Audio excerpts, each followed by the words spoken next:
सोचो lunch break का time है, सभी बच्चे ग्राउंड में चिल कर रहे हैं। तुम अपने दोस्त के साथ बेंच पे बैठे हो। तभी तुमसे डबल साइज बंदा तुम्हारे पास आता है एंड वो तुम्हारे से फ्री में पहले की बात को लेकर पंगे लेने लग जाता है। तुम थोड़ा सा लड़ने के मूड में आते हो, लेकिन फिर तुम उसका साइज़ देखते हो। तुम्हारा हेड उसके चेस्ट तक आता है एंड तुम्हारे शोल्डर का साइज़ और उसके शोल्डर का साइज़ नियरली डबल है।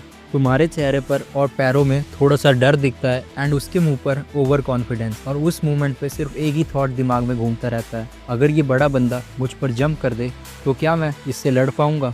हे व्हाट इज अप लैड्स, आज की इस वाले वीडियो में हम लोग इसी टॉपिक के बारे में बात करने वाले हैं जो तुम्हें बड़े लड़कों के अगेंस्ट एडवांटेज देगी, चाहे स्कूल फाइट हो, स्ट्रीट फाइट या फिर कोई सी भी सिचुएशन।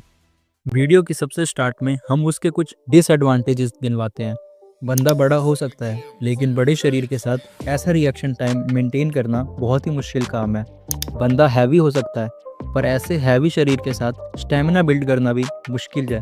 बंदा स्ट्रांग भी हो सकता है, पर वो बैलेंस नहीं हो सकता।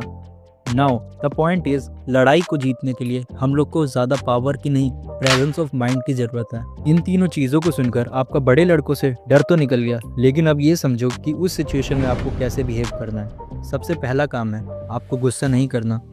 गुस्सा आपके माइंड को धुंधला कर देता है। आप लोग को कुछ समझ नहीं आता, बस आप लोग को सामने वाले बंदे को मारना होता है। इसी का फ़ायदा सामने लोग उठा सकते हैं, एंड क्योंकि इस मोमेंट पे हमारा ओपोनेंट बड़ा है तो वो आपको लॉक में डाल सकता है बड़ी ईजिली। दूसरा काम है सीधा उसके सामने खड़े नहीं रहना, नहीं तो वो आपको पकड़ लेगा और दबा देगा, एंड क्योंकि आप लोग बहुत छोटे हो तो आप लोग लॉक से छूट भी नहीं पाओगे। जैसा कि आप पीछे वाली वीडियो में देख सकते हो, इस छोटे लड़के ने गलती करी एंड ये नॉकआउट हो गया एक ही सेकंड में।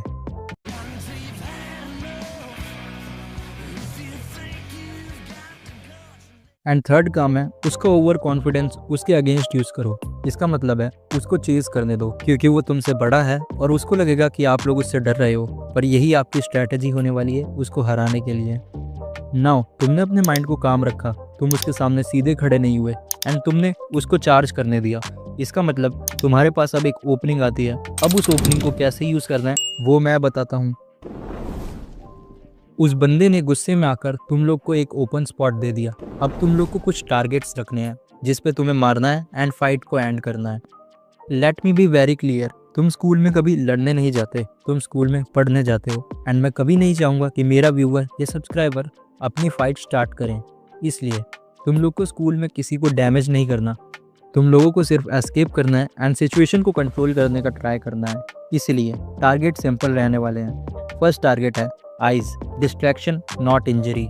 सबसे पहला अटैक है ओपन पाम फ्लिक। वैसे हम लोग थप्पड़ मारते हैं, वैसे ही ओपन पाम फ्लिक होता है, लेकिन वो हम लोग की बॉडी के अपोजिट डायरेक्शन में होता है एंड वो सीधा पड़ता है अपोनेंट के फेस पे, जिससे उसकी विजन धुंधली हो जाती है एंड वो कुछ देख नहीं पाता। इससे आपका अपोनेंट थोड़ी ही देर के लिए अपनी विजन ड्रॉप कर देगा एंड वही आपका चांस होना चाहिए उसे टेक डाउन करने का। एंड फिर आता है जॉ लाइन टैप। ये एक ऐसा मूव है जिसको यूज़ करते ही आप अपनी दोनों उंगलियां उसकी जॉ लाइन के बीच में घुसेड़ देते हो, जो उसको सोचने पर मजबूर कर देगा कि उसके साथ हो क्या रहा है। एंड जब तक वो ये सोचेगा उसकी नेक टिल्ट हो जाएगी। एक बड़ा बंदा सबसे ज़्यादा खतरनाक तब होता है जब वो आपकी रेंज में आता है, एंड अगर वो गलती से भी आपकी रेंज में आ गया तो आप लोग का खेल ख़त्म है। अब हम लोगों ने कंट्रोलिंग एंड एस्केपिंग दोनों चीज़ें सीख ली, लेकिन लड़ाई हो गई तो क्या करना है वो मैं बताता हूँ। अगर आपका पर्पस बिगर अपोनेंट को नॉकआउट करना है तो आप लोग का माइंडसेट ये रहना चाहिए, या तो बिल्कुल बाहर रहो या तो बिल्कुल अंदर घुस जाओ। दैट्स मीन या तो अटैक मोड में चले जाओ या फिर डिफेंस मोड में चले जाओ। अगर आप लोग फाइट के बीच में सोचते रह गए तो उसका एक पंच आपका गेम बजा जाएगा। तो सबसे पहला टैक्टिक है उसकी लेग को कैच करो। दैट्स मीन अगर वो किक मारता है तो उसकी किक को पकड़ो एंड उसी के थ्रू आप लोग उसका बैलेंस रोक कर अंदर घुस जाओ। एंड इस किक मारने के बाद आप कोई सा भी अटैक कॉम्बो बना सकते हो एंड उस बंदे को नॉकआउट कर सकते हो। नाउ हमारा टैक्टिक नंबर 2 है गो बजर्क। दैट्स मीन अगर आप लोग को ओपनिंग नहीं मिल रही तो खुद ही जाओ एंड ओपनिंग बनाओ। अपनी हेड मूवमेंट इतनी एक्यूरेट रखो कि बंदा मार ही ना पाए, एंड दैट्स हाउ आप लोग उसके अंदर घुस जाओगे एंड रेंज ख़त्म करोगे एंड फिर एक पंच या किक मार के उसको नॉकआउट करोगे। नाउ बात करते हैं टैक्टिक नंबर 3 की। सपोज आप लोग को किसी बड़े बंदे ने पकड़ लिया है, तो उस सिचुएशन में आपको क्या करना है। नाउ ये वाला मूव आपको कोई सी भी फाइट जिता सकता है। अगर आप लोग को उस बंदे ने ग्रैब कर लिया है तो आप लोग को अपने अपोनेंट के एक अपरकट मारना है उसके चिन पे एंड देन उसके सर पे एक ओवरहैंड मारना है। इससे वो बंदा आपसे दूर चला जाएगा एंड आपको पकड़ नहीं पाएगा। इन सब अटैक्स को यूज़ करने की एक कंडीशन है कि आप लोग को अपनी बॉडी ज़्यादा अच्छी और बेटर चाहिए ताकि आप लोग ये इजीली मार पाओ, नहीं तो आप लोग अटैक ही ड्रॉप नहीं कर पाओगे एंड सामने वाला बंदा आपको मार के चला जाएगा। Alright guys, that's it for today's video. अगर आप लोग को वीडियो अच्छी लगे तो वीडियो को लाइक कर देना, चैनल पे नहीं हो तो सब्सक्राइब कर देना एंड मैं चाह रहा हूँ बाय बाय, सेनारा, पीस आउट।